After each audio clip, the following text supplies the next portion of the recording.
શીખીશું બેલ એપ્લિકેશનનું ડ્રાફ્ટિંગ અને ફાઇલિંગની ફોર્મેટ માત્ર 2 મિનિટમાં. સૌથી પ્રથમ શીખીશું આપણે ડ્રાફ્ટિંગ માટેનું બેલ એપ્લિકેશન, જેમાં સૌથી પહેલાં આવશે કઈ કોર્ટમાં બેલ એપ્લિકેશન ફાઇલ થાય છે એની ડિટેલ્સ, સાથે સાથે કયા કાયદેકીય પ્રોવિઝન અંડર આપ આગોતરા ફાઇલ કરો છો, રેગ્યુલર ફાઇલ કરો છો એની પ્રોસેસ, અને સાથે નીચેના કોલમમાં આપે કયા ગુના નંબરમાં આ બેલ એપ્લિકેશન ફાઇલ થઈ રહી છે એ લખવાનું છે. સાથે સાથે પક્ષકાર જેના માટે આપ અરજી કરો છો એ પિટિશનર તરીકે, એપ્લિકન્ટ તરીકે દર્શાવવાનું છે.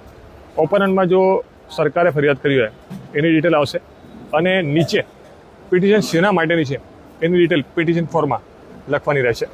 બીજા પેરામાં આપે ફેક્ટ્સ લખવાની રહેશે કે કેસના ફેક્ટ્સ શું હતા, અને જો ફેક્ટ્સ બહુ લાંબી હોય તો આપ એની કોપી એટેચ છે એવું સ્ટેટમેન્ટ કરી શકો છો. મહત્વપૂર્ણ મુદ્દો એ રહેશે કે કયા ગ્રાઉન્ડ્સ ઉપર આપ બેલ માગો છો એ તમામ ગ્રાઉન્ડ્સ આપણે પિટિશનમાં લખવાના છે પોઈન્ટ વાઇઝ. અને નેક્સ્ટ પેજ ઉપર આપણે સ્ટેટમેન્ટ કરવાનું છે કે અન્ય કોઈ કોર્ટમાં બેલ ફાઇલ થઈ છે કે નહીં એના માટેનું. અને લાસ્ટમાં જે પ્રેયર ક્લોઝ છે એમાં આપ આગોતરા ફાઇલ કરો છો કે રેગ્યુલર બેલ ફાઇલ કરો છો એના માટેની પ્રેયર આપે લખવાની છે.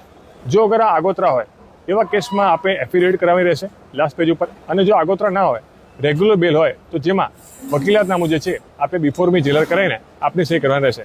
ફાઇલિંગ પ્રોસેસની વાત કરીએ તો સુપ્રીમ કોર્ટના જજમેન્ટ પ્રમાણે, ક્રિમિનલ અપીલ 303ના પ્રમાણે આપે આરોપીએ જે કોઈ પણ જામીન અરજી ફાઇલ કરી હોય એના માટેનું આ પ્રિસ્ક્રાઇબ ફોર્મેટ છે જેનો આપ સ્ક્રીનશોટ લઈ શકો છો એ રજૂ કરવાનું રહેશે સૌથી પ્રથમ. એના પછી આપે એક ઇન્ડેક્સ બનાવવાનું રહેશે. ઇન્ડેક્સમાં તમે બંને પક્ષકારોનું નામ અને સાથે કયા કયા ડોક્યુમેન્ટ્સ આપ રિલાય કરવાનો છો એ ઇન્ડેક્સ લખવાનું રહેશે. એના પછી જ આપણું જે બેલ એપ્લિકેશન જે મેમો છે એ આપણે એટેચ કરવાનો છે, અને એની સાથે મેમો પછી આપણે એક એટેચમેન્ટ લિસ્ટ બનાવવાનું છે. જે એટેચમેન્ટ લિસ્ટમાં આપણે જે જામીન અરજી સાથેની એફઆઈઆર જે હોય એ સાથે તમારી જે બીજા કોઈ દસ્તાવેજ જે રજૂ કરવાના એ તમામ દસ્તાવેજો સાથે એટેચ કરવાના રહેશે.